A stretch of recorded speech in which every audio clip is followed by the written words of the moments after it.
Yo, how's it going, guys? Welcome back to another book review. In today's episode, we'll be looking at Tau Zero by Poul Anderson. First published in 1970, it was actually a runner-up for the 1971 Hugo Award, which it lost out to Ringworld, another book I recently read. I thought that was quite funny when I was researching a little bit about Tau Zero, as that actually came second, or well, a runner-up in the Hugo Award, which is quite cool. A little bit about it. It's quite a short novel. It's actually less than 200 pages, about 185. And it has a very intriguing front cover because, unlike other books, there's not really much to it. Like, if you compare it to A Fire Upon the Deep, where a lot of things happen on it, like, what the hell is this whole thing? There's a castle, there's a guy on a horse, even though a horse never appears in A Fire on the Deep, Upon the Deep, spoilers. But it's very interesting, whereas this Tau Zero is very simple. You've got the Tau formula, and then you've got some lightning potentially, a few planets here and there, but overall it doesn't give very much away. And I'll speak about that a little bit later, but let's get into the blurb. During her epic voyage to a planet 30 light years away, the deceleration system of the Leonora Christine is irreparably damaged. Unable to slow down, she attains light speed, Tau Zero itself, and the disparity between time for those on board and external time becomes impossibly great. Eons and galaxies hurtle by in the blink of an eye as the crew speeds helplessly and alone into the unknown. So, as the blurb suggests, we are on a spaceship. More specifically, there's 25 men and 25 women on the spaceship. They're traveling from Earth on a mission that takes 5 years to colonize a new planet in a nearby solar system. The crew consists of mostly scientists, however there's also engineers to take care of the spaceship, and Charles Reymont, who is the police constable, and he maintains order on the ship. He's the character we follow throughout the book from third-person view. So the people on board are all, like I'm saying, scientists, and they're all very smart. They're like the top level of scientists, because this is a very important mission for Earth in order to find another place to colonize. It's not the first mission of its kind. There's been other similar missions trying to find planets that could be colonizable. However, those missions have failed because either the planet turns out not to be actually adequate for human life, even though it was initially thought that it would be, or that they just don't reach the planet, or they run into issues such as the one we're going to run into in this book, but I'll get to that in a minute. So the book pretty much starts with us going onto the spaceship, and the journey to the solar system is meant to take 5 years of spaceship time. This consists of the first year or so, where the space accelerates towards light speed, and it gets quite close to it, and then it travels close to light speed for about 2 or 3 years, and then it starts decelerating again in its last year of journey in order to slow down enough to stop on the planet and not just ram into it, right? It makes logical sense. This is done so that we can travel a very far distance in a very short amount of time. However, what happens when you travel close to light speed is time dilation, where for you traveling at close to light speed, let's say 5 minutes pass, but for someone stationary on Earth, actually more like 20 hours pass, not 5 minutes. So where this journey is meant to take them 5 years of spaceship time, on Earth, in that time, 33 years will actually pass. And this is all because of time dilation, like I said. And that's why the book is called Tau Zero, because as we approach light speed, our tau factor actually gets very, very close to zero, and eventually should get to zero if we reach light speed, which obviously doesn't happen because it's impossible to attain light speed. But you've got the formula here, where c is actually the speed of light, and v is the velocity that you're traveling at, i.e. the spaceship's velocity. Now, at a given velocity, the duration of time on Earth multiplied by tau factor gives the duration experienced on board the traveling ship. And that helps you calculate if, let's say, we are traveling at 200 million meters a second, compared to light's 300 million meters a second, then how much time will pass on the ship compared to off the ship, right? So I think that's really cool. That's part of the reason why I picked up this book, because I remember when I studied physics at school, I thought it was really interesting, the fact that we technically could travel forward in time by going very close to light speed, right? And that's something that's explored in the book a little bit. Well, it's explored majorly. I just mean that it's explored a little bit, where a character went on a mission where he was away for 40 years of Earth time, and when he came back, a lot of stuff changed. It's only touched up on in the book. It's not what the whole book's about, although the whole book's about time travel in itself as well. It's hard to explain without getting into any spoilers. But anyway, we follow the character of Charles Reymont, who is very much a military kind of guy. He's quite conservative. He appears very conservative, very old school in his thinking, and very military-like. He is the police constable on the ship, and he maintains order so that people don't fight with each other, so that the mission pretty much goes as smoothly as possible. That's his whole job, is just maintain order so that the mission can be completed without any difficulty. And what that means is a lot of the time he'll run into fights with other people because, you know, other people have like personal or emotional attachments to things, or they want to do things because of reasons, but he's like, no, I don't care about your emotions. All I care about is getting this ship to run smoothly. I don't care, go back, listen to me, I will fight you if I have to. And he's very skilled at fighting, so that's how he gets away with it, because everyone's pretty much scared of him in a way. So yeah, but like it's saying, the decelerator runs into an issue. It can't slow down because it's broken.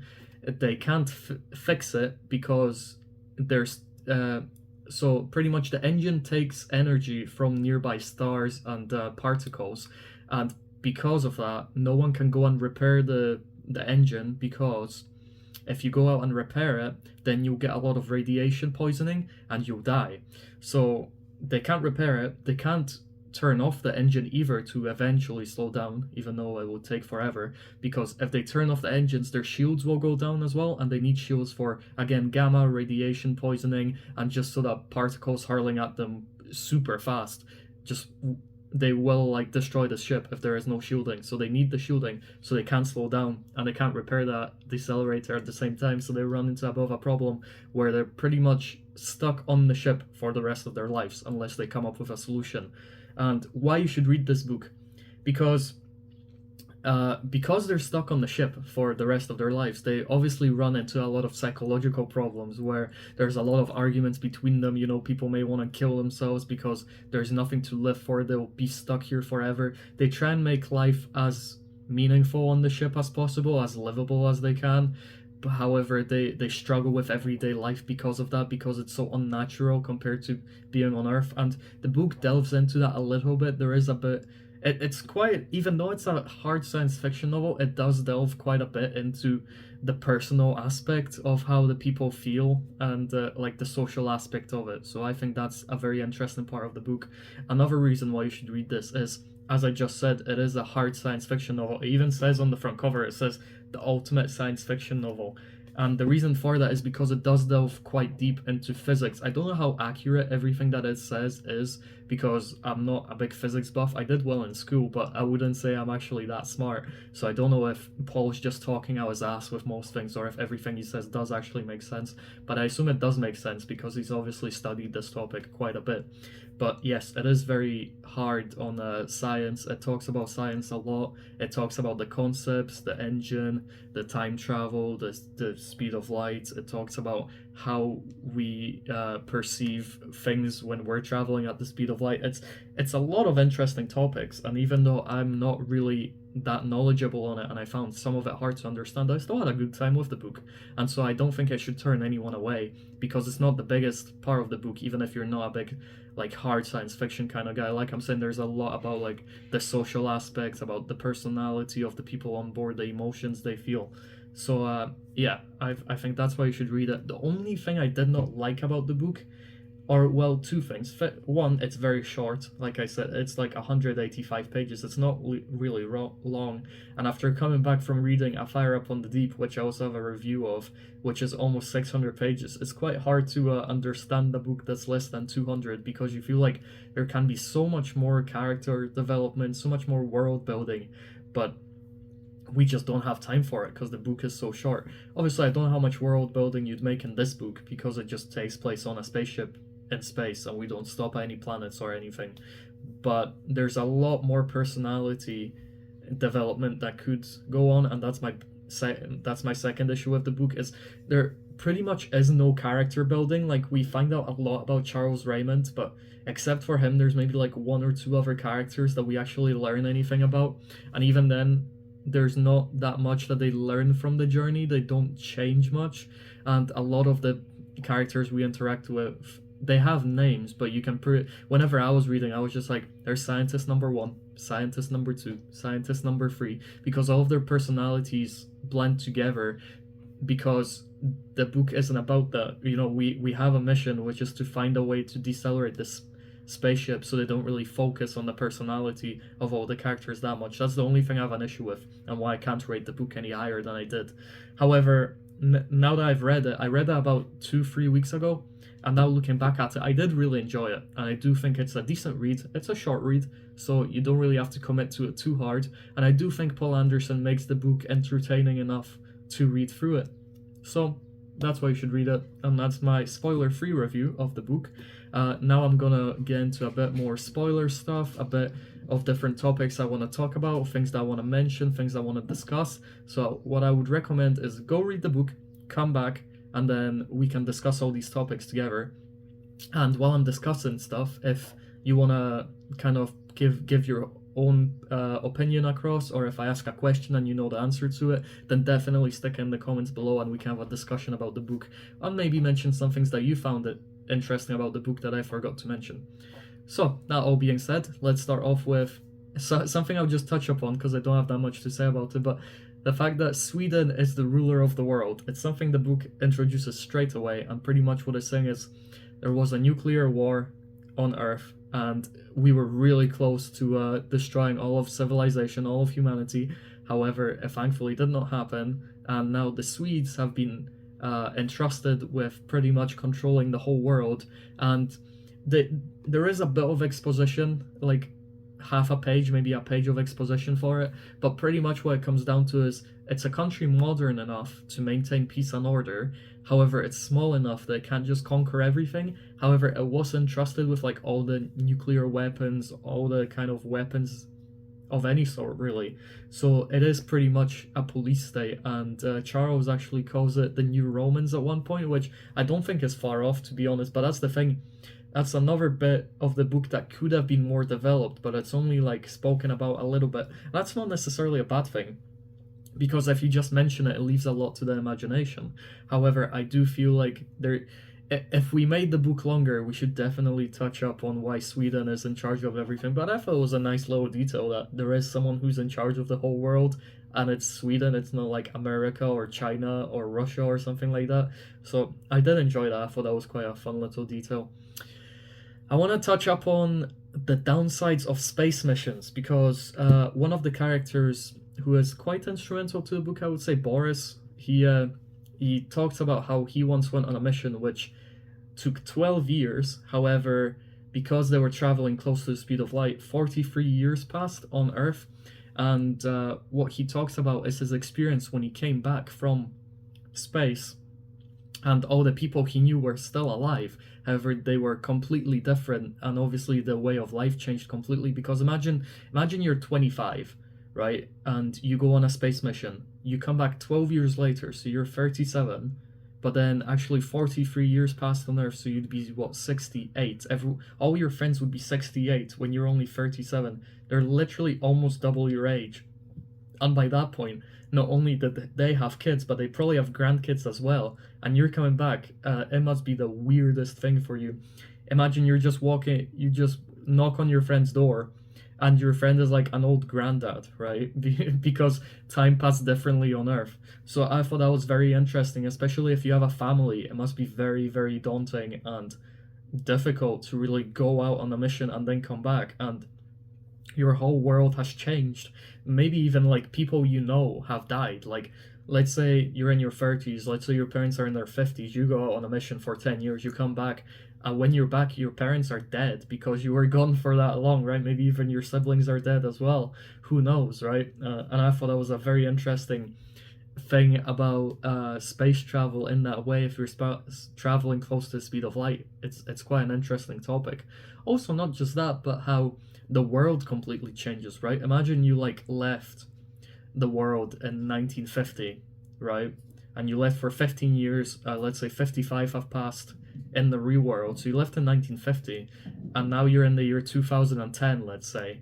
The world is completely different, right? Even just in the last 15 years, the world has changed quite a bit, but it must be so daunting. Kind of like in, what's the movie? Captain America, the first Captain America movie, how he, Captain America falls into the ice and freezes for like 70 years or something, and he wakes up in like Manhattan in New York, and it's just wild, right? How you have to adapt to a universe that is completely different because technology has advanced so high, so like far, and it's just completely different from when you left. So I thought that was very interesting, and it would be a very weird thing to live through for sure.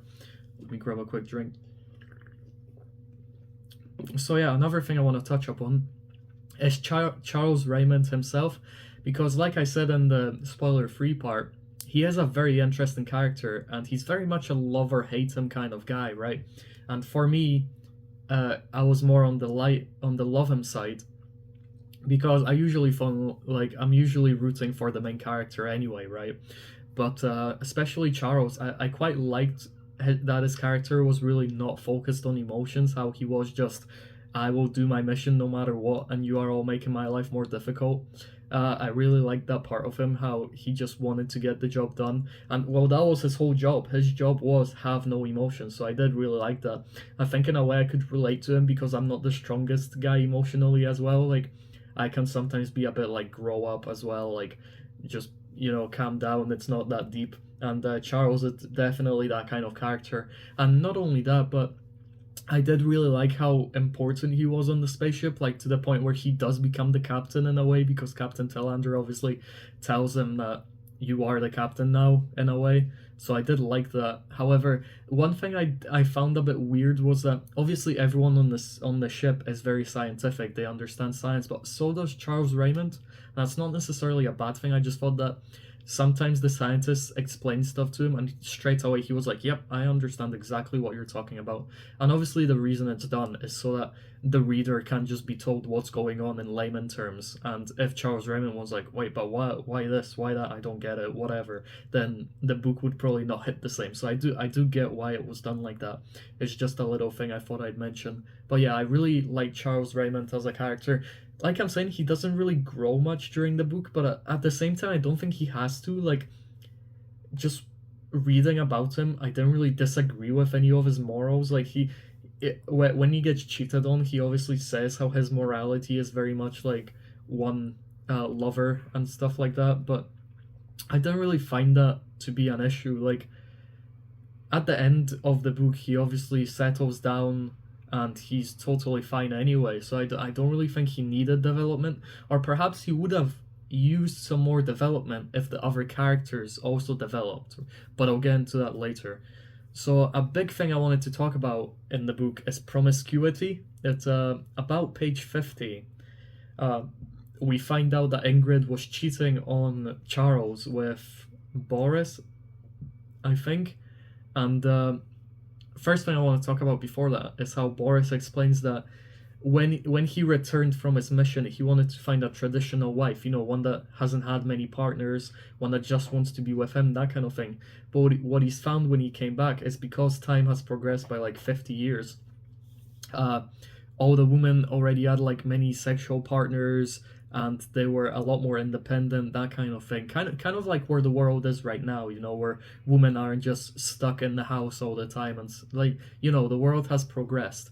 And I just thought it was interesting how this book was released in 1970, yet it speaks so much about the kind of social issues and political issues that we face today in 2025, where back in the day, women would always do what their husbands wanted them to, and they would just stay in the house and take care of the house all the time.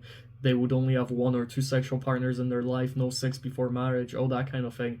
Whereas the book says that when Boris returned home, then he seemed to think that all the women were sluts, and obviously that's down to his own perspective. Maybe he's just a bit, a bit over emotional about that whole thing. They probably weren't sluts. He just obviously has a bone to pick with them, so he calls them that.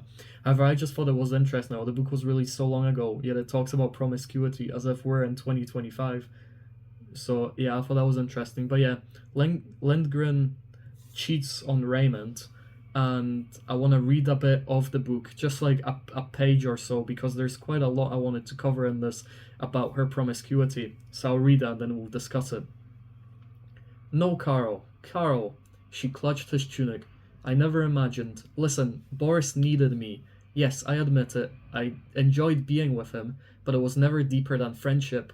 Help. Well, why didn't you tell me what you were doing? Wasn't I entitled to know? You were, but I was afraid. A few remarks you'd let drop. You are jealous. And it's so unnecessary, because you're the only one who counts. I've been poor my whole life, he said, and I do have a poor man's primitive morality, as well as some regard for privacy. On Earth there might be ways to make matters, not right again, really, but tolerable. I could fight my rival, or go away on a long trip, or you and I could both move elsewhere. None of that is possible here. Can't you understand? She implored. Can't you? He had closed his fists anew. No, he said. You honestly, I'll assume honestly, don't believe you did me any harm. So what I liked about this part is it's the natural argument you have once it turns out that someone was cheating on you, right?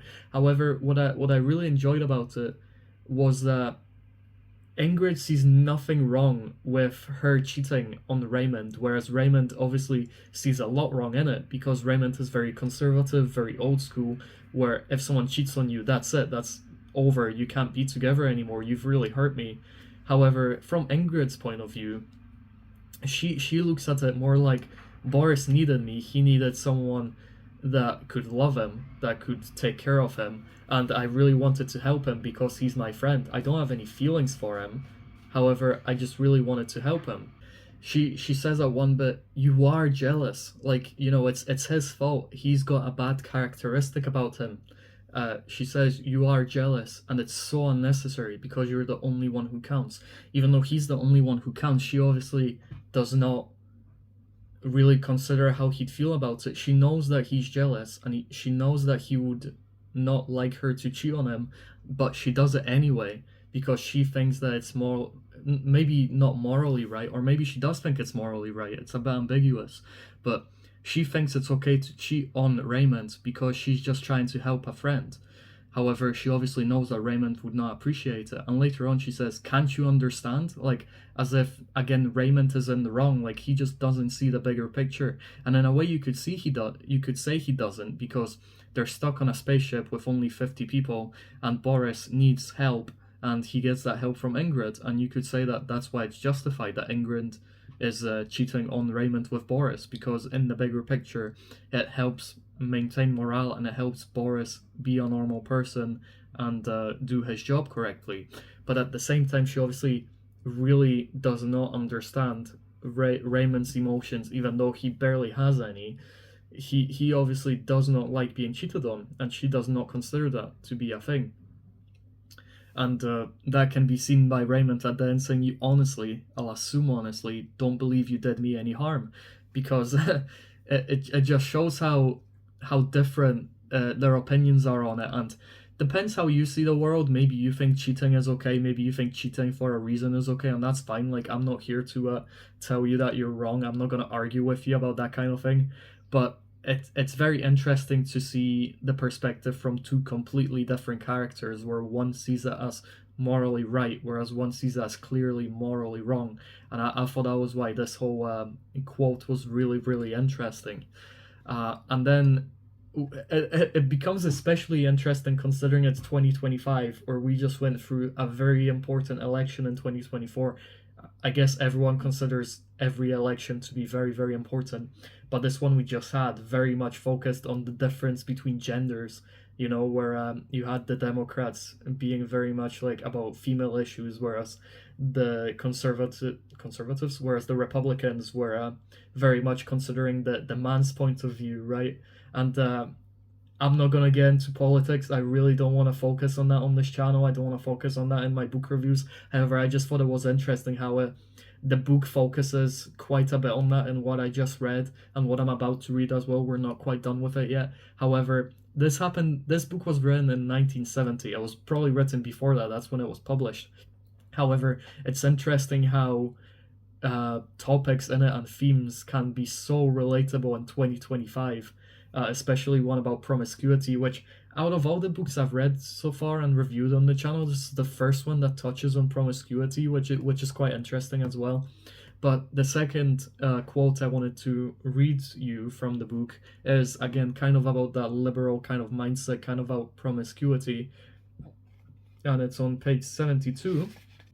The spirit gave way in her. Her eyes blurred. She reached out towards him and said, "Oh, Carl, are we going to fight the same old fight over again, now in what's maybe our last day alive?"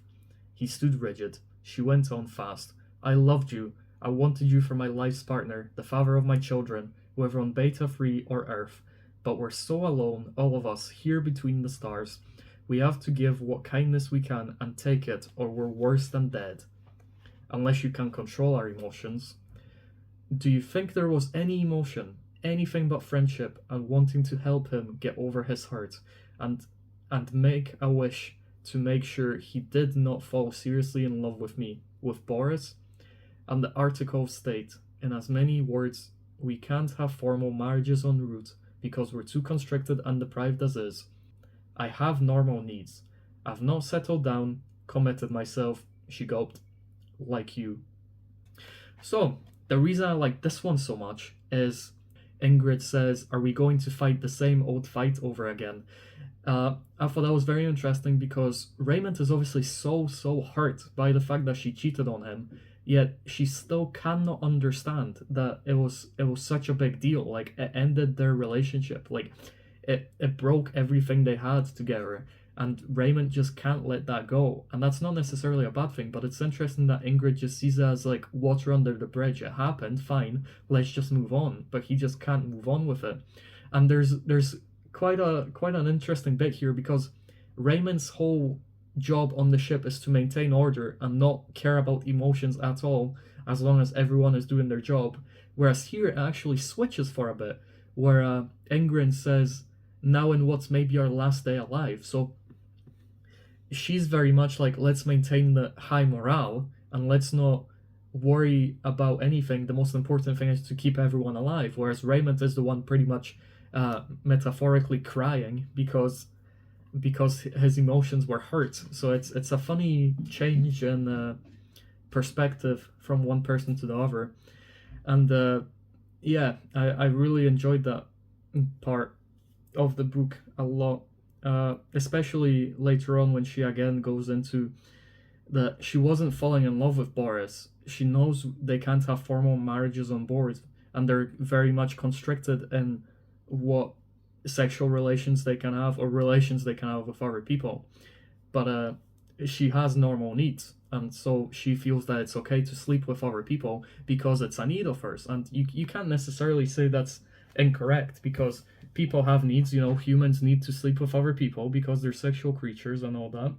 However, she clearly, again, does not understand how much she's hurt Reymont, either that, or now that Raymont's broken the relationship with her, she's like, well, yeah, I've moved on from you, so there's really no reason for you to keep telling me this. Like, I've got my needs, I'm not with you anymore. So it goes back and forth, and there's a lot of interesting dynamics there, I think. And that was probably the part of the book it was one of my favorite parts of the book, because obviously cheating's wrong, and I think it's wrong, but I thought that was pretty much the biggest part of character development or character interaction or argument we get in the whole book, and that's why I liked it so much. It was very fun compared to the more scientific aspects of the book. This very much let me just enjoy some good character development in a very interesting kind of political gender spectrum kind of thing. But anyway, let's move on from that to something else.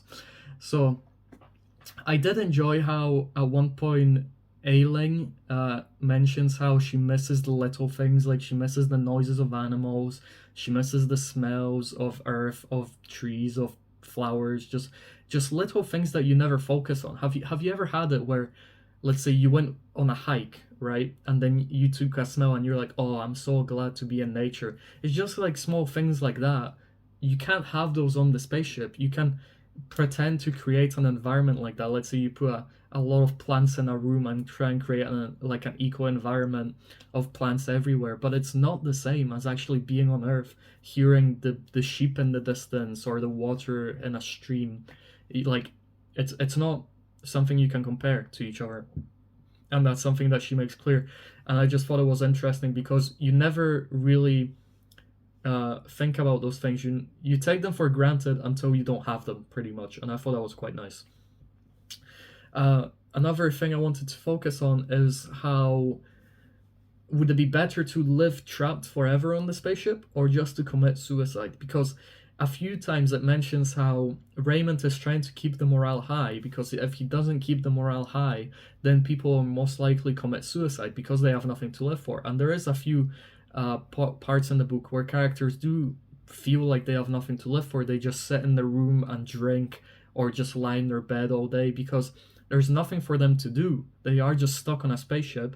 They know the spaceship will most likely never slow down. They will be stuck on it for the rest of their lives.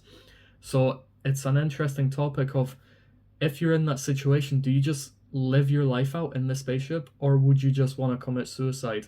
Because obviously you'd have stuff to do, like they're scientists, they have experiments that they can focus on. I would like to read so many more books in my life, for example. There's a lot of like, let's say TV shows or movies I want to see, so I'm sure they could do that on the spaceship, right? They have a whole library of that kind of thing, so they could keep occupied that way. But the real issue here is that this is what you're doing for the rest of your life. You've got no way out. You can't go back to Earth and, like, live on with your life. You are stuck on the spaceship. There's a limited amount of things you can do, and you will be here forever. And that must affect you, like, psychologically in such a way that you would probably commit suicide, or a lot of people would. So I thought that was quite an interesting question. No one commits suicide in the book, obviously, partially because Reymont manages to keep the morale high, but also at the same time because we don't really have time to develop the characters, or it feels that way to me. Something I keep mentioning over and over again. But yeah, I thought it was quite interesting. Would you prefer to live on the spaceship for the rest of your life? Or would you just kill yourself at some point? That's something I want you to comment down below. If you would live on the spaceship the rest of your life, what kind of stuff would you do on the spaceship? Because like I'm saying, I would read books, I would watch all the movies I want to watch, but I don't really see what else you can do on the spaceship. Because there's not really much to do in a controlled environment like that. So you know what I mean. Another thing I wanted to touch up on is when one of the girls writes that she received her pregnancy pill when in reality she never did take it, and because of that she actually ends up getting pregnant. I thought this was quite interesting because obviously there's 50 of them on the ship, but they're not meant to reproduce or make babies until they actually reach the planet that they're going to. And this creates a new dynamic, or it could have created a new dynamic where, Charles Reymont has a difficult choice at this point because he's in charge and he could tell her, no, we have to get rid of this baby, but by doing so he'll completely eliminate her whole morale. Like, she will hate him after that point, and if anything she may actually choose to commit suicide because she just had a baby taken off her, right? But at the same time, it's a difficult choice to allow her to have the baby, because if he lets her have the baby, then he needs to let all the other women have a baby if they want to, right? And I thought this was a little bit selfish in a way from the girl to get pregnant. Hear me out. So I thought, because they're stuck on the ship, it's a little bit selfish because now everyone else has to also take care of the baby. Or you could say that it's just her taking care of the baby, but it's another person on the ship that uses up oxygen, that eats the food, so they have less resources for everyone else. Not only that, but because she now has the baby, everyone else could get a baby too if they want to, and then we have a lot of babies, and now there's way too many people on the spaceship. And it's also a little bit selfish because the baby will only ever know the spaceship. Like, let's say if they genuinely can't ever slow down, then the baby will be raised on the spaceship and it will never know anything but life on the spaceship. It will miss out on so many experiences, etc., because it was born on the ship and it will forever be on the ship. That being said, you could also say getting rid of the baby is selfish, because then the person would never experience anything because they wouldn't be alive. But that is too many politics that I don't want to get into about having a baby or not having a baby, so I won't get into that. But I just thought it was an interesting choice for Reymont to have to make, whether to let her have the baby, and by doing so, if other women have babies, that will probably boost morale as well, because now they want to live, because now they want to take care of their baby, they want to raise the baby, so they will definitely not commit suicide, right? Or at least they shouldn't. So I thought that was quite an interesting one. It also shows that nature takes over sometimes, like, because logically, don't have the baby because it's just not a good environment to raise a baby in, but the mother instinct is just so strong, the nature to want to have babies, and so she just can't stop herself from having a baby. I thought that was very interesting as well. I also wanted to talk about the dream coffin on page 103. Glasgold, which is one of the girls on board, she uses a dream coffin which simulates real experiences. It's like dreaming, but it's in a coffin, so it's like enhanced dreaming, if that's what you want to call it. What I specifically liked about this was that the book explains that by being stuck on a spaceship, which is not a natural environment for a human, it will eventually drive them crazy because they have limited experience and the brain doesn't have to use all of its capacity to do the things it does. So the brain starts to shut down slowly and eventually drives a person insane. So their solution to that is a dream coffin, where you go and you sleep in the coffin and your dreams are enhanced, so you get all the experiences that you don't get otherwise, like living on a ship, which I thought was quite cool. I would want to try one of those out because I really enjoy dreaming. I think dreaming is very interesting. I love having dreams, especially very confusing or strange ones. So I only imagine a dream coffin would just enhance that experience to the next level. Maybe even allowing you to like go in and out of a dream whenever you want. But I don't know, because semantics are never actually explained, and like we don't get any like a deep description of what the coffin actually does. It's just a dream coffin. But the reason I want to touch up on this one specifically is because it also says that, so Reymont takes her out of the coffin because she wasn't meant to be in it, because she's been in it for too long now. And what it says is, by using the coffin, you can also go insane, because you're having all these experiences in your head that you're not actually living, and it's just like an overload of experiences because you're just dreaming nonstop. And obviously dreams get very crazy, your brain's working a lot on them, so if you're in there too long, you can actually go insane as well. And I like that specifically because it made me see the similarities between like that kind of thing and using TikTok nowadays, in 2025, where people are just scrolling on TikTok for hours on end, just from one dopamine hit to the next one, because you just move from one video to the next video, just taking stuff in. And that's where the whole term of brain rot comes into play, right? That's how it was created, because you're just doom scrolling on your phone and your brain's rotting because you're not actually living any experience, you're just getting a dopamine hit after dopamine hit. So I thought the dream coffin really reminded me of the similarities between it and TikTok. I thought there was a thing there. Maybe you don't see it, maybe you don't think it's similar, but I thought it really reminded me of how people just spend way too much time on like TikTok or YouTube Shorts or stuff like that, and their brain rots similarly and they go insane. But I don't know, that's just how I see it. I also wanted to talk about this part, and I don't quite know what I'll call this part, but pretty much it's like Reymont's psychology, like Gestapo or secret agent, something like that. So Reymont recruits deputies to help him control people on the ship, to maintain order, because he's just one man. So he gets some people he trusts and they help him maintain order. However, then he also recruits secret agents, and what the secret agents do is, when a group of people on the ship are unhappy about something, then a secret agent will discuss it with the deputy in front of other people, like have an argument with the deputy so that they work it out. And because of that, the general public has no reason to argue again, because the secret agent tells the deputy, we're very unhappy about this, blah blah blah blah blah, and then they sort it out. And then all of the general public don't have to like riot because they're really unhappy, because it's like, oh well, we sorted it out, there we go. So I thought that was very interesting, to have secret agents who are working with you but they're pretending to be on the other side, and so you resolve issues without everyone going like angry. And on page 118, he mentions how he eventually hopes to recruit every single person on the ship and as a secret agent, so that if there's a problem, if people have a problem, a secret agent will raise it up with a deputy and they'll like discuss it and debate it, and then it will mean that everyone else doesn't get angry. But if everyone is a secret agent, then I think that would be a very funny dynamic, because you think that you're the only secret agent working for Reymont, so you're trying to get rid of all these problems that other people are having, but at the same time everyone else is also a secret agent which you don't know about. So in a way, everyone's working together to prevent any issues occurring. And I thought that was a very interesting way for Reymont to get everyone on his side without anyone knowing that they're on his side, because essentially he's just saying, well, if everyone's on my side, there's no arguments, and so no one's angry, and so order can be maintained very easily on the ship. And I thought that was very interesting, and I'm sure it happens in real life where there's like, you know, planted agents that are like trying. There's always talk about like planted agents trying to cause discourse, trying to actually cause bother. But I thought this was a very interesting way of like them trying to calm things down so that no one goes rioting or there's no rebellion being raised or anything. I thought that was very interesting.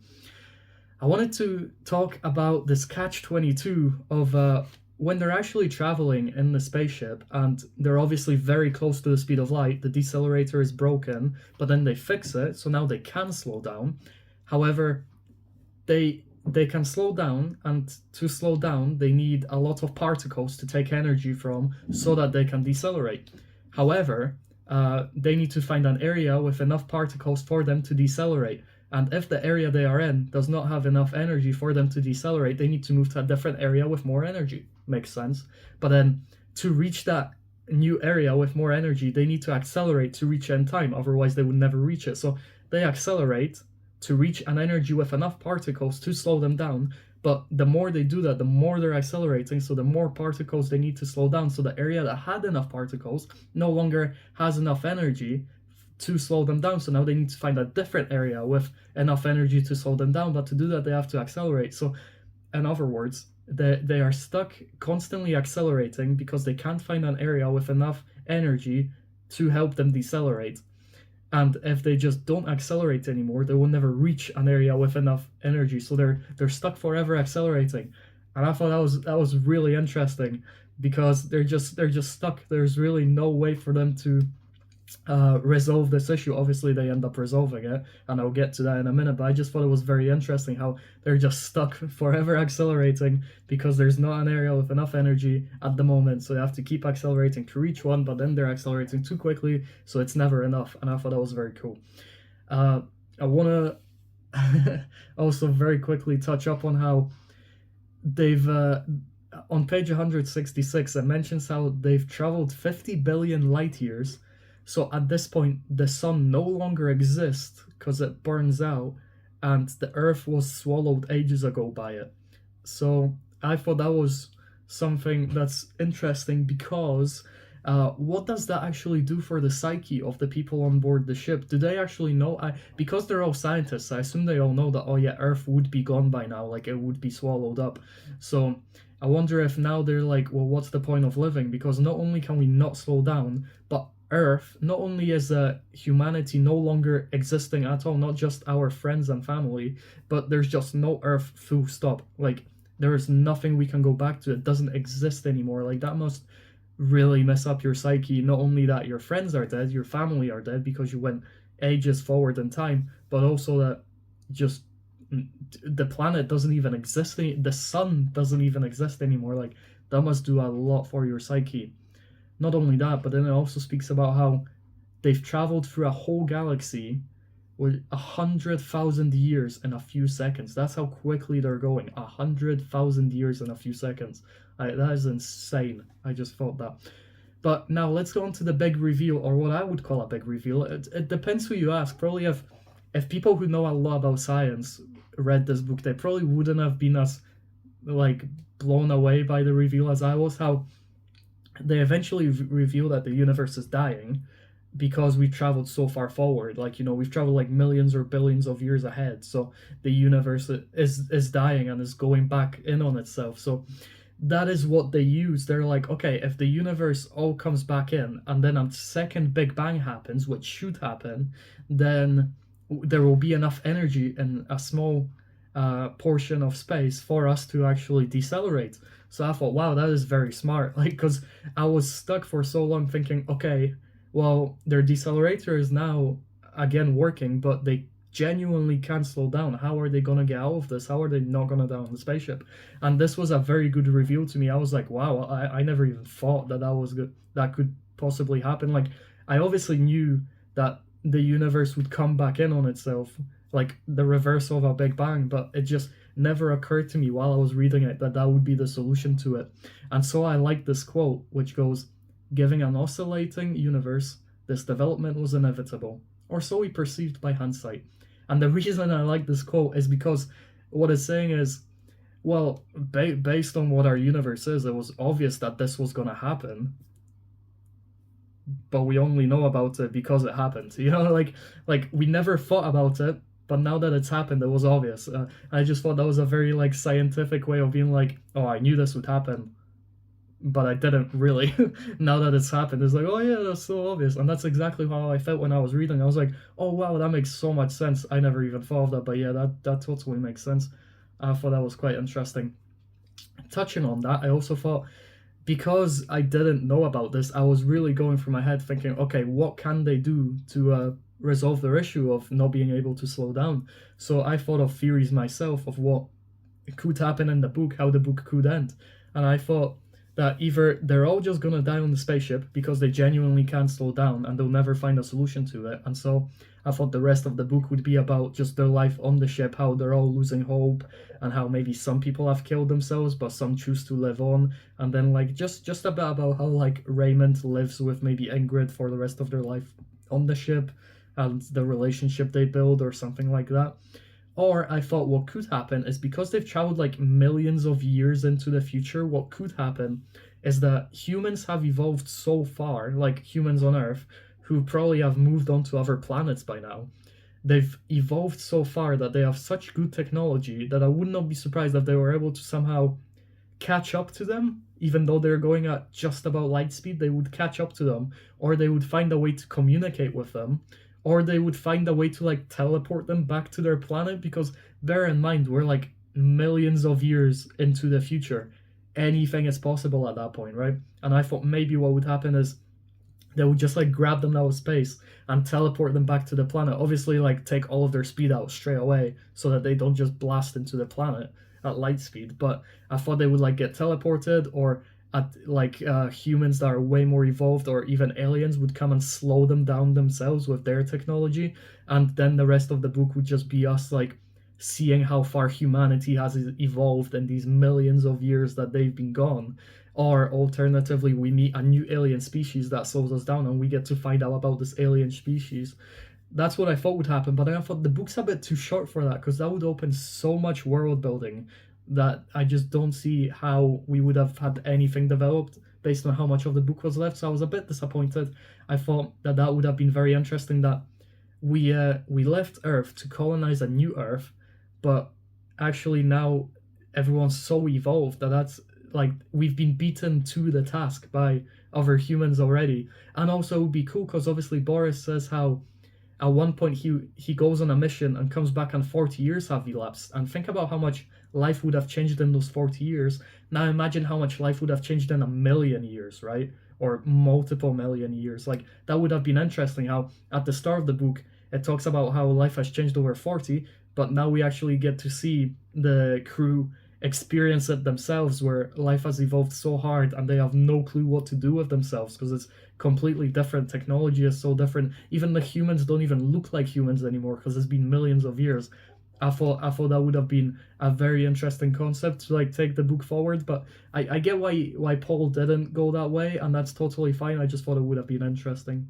I also thought it was very ironic how they left Earth to colonize a new planet, okay, and in doing so they'll never see Earth again, right? But then when they actually manage to slow down at the end of the book and colonize a planet, they literally just colonize a planet that is very, very similar to Earth. And I thought it was so ironic how they left Earth never to see it again, and they colonized Earth. Like their planet is literally just Earth. Like they say that they try to find a planet as similar to Earth as possible, even though like the plants are like bluish green instead of just green. But they were saying how they were just gonna they just settled on a planet exactly like Earth. So it was like, what was even the point? You literally left Earth to colonize Earth, and I know that was the point the whole time, because any habitable planet for humans will most likely be very similar to Earth. I just thought it was a bit ironic that they left, Earth got completely destroyed because like millions of years passed, if not billions, and now they colonize literally Earth again. I just thought it was a little bit funny. I wanted to touch up on something a little bit close to my heart, which was when they mentioned Loch Lomond on page 131, because I was raised in Scotland, I still live in Scotland, and Loch Lomond is quite a big song here in Scotland, like we sing on every New Year's, and it's obviously about a loch that is in Scotland. And it caught me off guard to see lyrics of it in the book, because like the characters start singing parts of it at one point. I was like, oh wow, that's so cool. It's a Scottish song, and I'm in Scotland, and I just thought that was really cool. And not only that, but the lyrics themselves actually do represent what's going on in the book, at least from my interpretation. So the lyrics go, "But me and my true love will never meet again on the bonny, bonny banks of Loch Lomond." So I took that as meaning that they'll never see their family, they'll never see their friends, or anyone else they love on Earth, nor will they ever see Earth again. And then the next line goes, "The wee birdies sing and the wildflowers spring."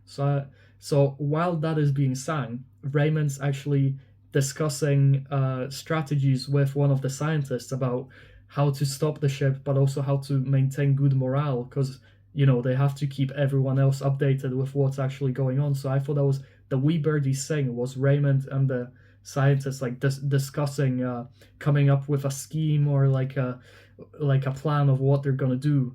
And the wildflowers spring, I thought, represented how the wildflowers is probably like new ideas springing, because they come up with new ideas that they're gonna try out, and potential of hope with those new ideas. And then the next line, "And in sunshine the waters are sleeping." So, and then sunshine, I thought represented hope. So, like, while people are still hopeful, while there's still a good time, like people are still jolly, the waters are sleeping. So, people are not enraged, like everything's okay, everyone's calm. So, I thought that all means that while Reymont and the scientists are discussing strategies of how they can get out of this mess and how they can keep everyone's morale up, everyone is happy, and so the waters are sleeping. And it ends on that. We don't actually go into the next line or the next paragraph or verse of the song. So waters are sleeping, ... That's how I thought it. So for now, it's all calm. But it could go crazy at any point. Everyone could just go enraged and just like start committing suicide or a mutiny or whatever. So I thought that was very interesting. It's just funny because I remember back in school when I was like 16, 17, we would discuss this kind of poetry in English class, and we would be assessed on it, and I just thought, why the hell would I ever need this in my life? And I still stick to that. I don't think we need it, but it's funny to see me actually use it for once when I'm actually reading something outside of the classroom. So thanks to my teachers, you actually did a decent job, I guess. I can actually interpret stuff being written down, so yeah, I really like that. And something we'll just finish up on is the lack of character development, or more specifically, I've obviously touched up on this a lot throughout my review, but I just wish all the characters got more development. For example, the girl that has the baby or gets pregnant, I honestly could not tell you her name. I don't know what her name was. I just wish not only would she get more development, for example, but I also wish that it would have been like maybe slightly hinted on earlier that she was going to be this way. Maybe we meet her a few times and she turns out to be a very scheming kind of girl, or she seems a bit more on the emotional side, or she mentions how she can't wait to have kids once they're on the new planet or something like that. Because I feel like that way it would like set up that like her reason for doing this, except instead of just she comes up to Reymont and is like, "Hey, I'm pregnant, by the way, what can we do about this?" Not that that's a bad thing, like she presented a problem and I was like, "Oh, we need to figure this out," sure. But I just wish it would have been like maybe like hinted on earlier, or we had more development of why she did that. Similar with other characters, like I keep saying how I know Reymont, I know Captain Telander, I know Ingrid, who is the love interest of Reymont and who cheats on him, and then I know Ailing, who is the second love interest of Reymont. But except for those, I don't really know any of the characters' names. There's a Boris, but that's about it, and it just feels like it's very much scientist number 1, scientist number 2, scientist number 3, because we don't really get time or any sort of description of like character development. We never learn about the other characters, and it's a bit annoying because this book has such like moments of brilliance because they're all stuck on the spaceship. Obviously it's going to be very much about their psychology and how they interact with each other, the different personalities on board, because well, they're stuck with each other. They can't run away from each other really or not talk. So I just thought that there was so much opportunity for character building and for relationships to really take the forefront in this book. Obviously still have your whole traveling at light speed, we need to slow down, we need to find a way to decelerate, but I just feel like there was so much potential for more development of characters that we never actually get. I'm not saying it was definitely required, I'm just saying it maybe could have made the book a little bit better, but that's coming from a non-writer. I don't write books myself, so maybe Paul tried that and it didn't work out. I don't know. I also thought that there was some of the exposition is a bit weird. Initially, like at the start of the book, there's like we get maybe like half a page of text for a few characters of just like why they're here, they were raised with this way or this, that, like things they achieved and why they are the people they are. And that's not a bad thing. Like obviously they were all hand selected to go on this journey, to go on this mission, so I don't even have a problem with like a wall of text which explains to you why they were the ones selected. I just thought that maybe there was a better way that exposition could have been done, but it wasn't the worst thing ever. Some exposition could have definitely been done better. For example, when Ingrid speaks to Boris, and like more or less when she decides to cheat on Reymont with Boris, she speaks to him being like, oh well, I know you were this, and back in the day you were this, and you went on this mission and this happened, and because of that you are this kind of person, and this is your personality because this and that, and you've never really experienced this. And I thought, this is nothing but an exposition dump on the reader, but you're telling the character about him. It's like if I was talking to my friend and I just said my friend's whole like life story, is like my friend would look at me funny, be like, yeah, I know, that's my life, that's what happened to me, I've told you all of this. So it just doesn't really work. I don't have an issue with it. I'm sure it can be written well. I just don't think Paul did it very well at some points. I think there's a bit too much exposition at once, and it just doesn't come across very naturally sometimes. I thought that could have been done better. I'm not saying I would have done it better myself. I probably would not have done it better myself at all, but I just thought that was interesting. And yeah, that's about everything I wanted to touch upon. Tau Zero by Poul Anderson. Decent book. I did enjoy it. A very short read, so it's not like you're committing yourself to anything huge. Not the best book I've ever read. There's a lot of things that could have been better on it. I really enjoyed the scientific parts. I really enjoyed the solution to their problem at the very end. I thought that was a very fun way of doing it, very interesting, but I think this book could have done so much more, like character development wise, personality wise. There could have been so much more in it.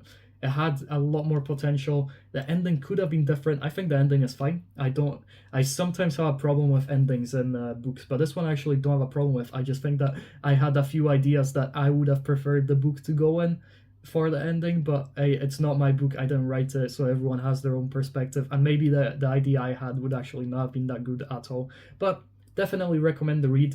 If you've read the book, you've listened to this whole video, thank you very much.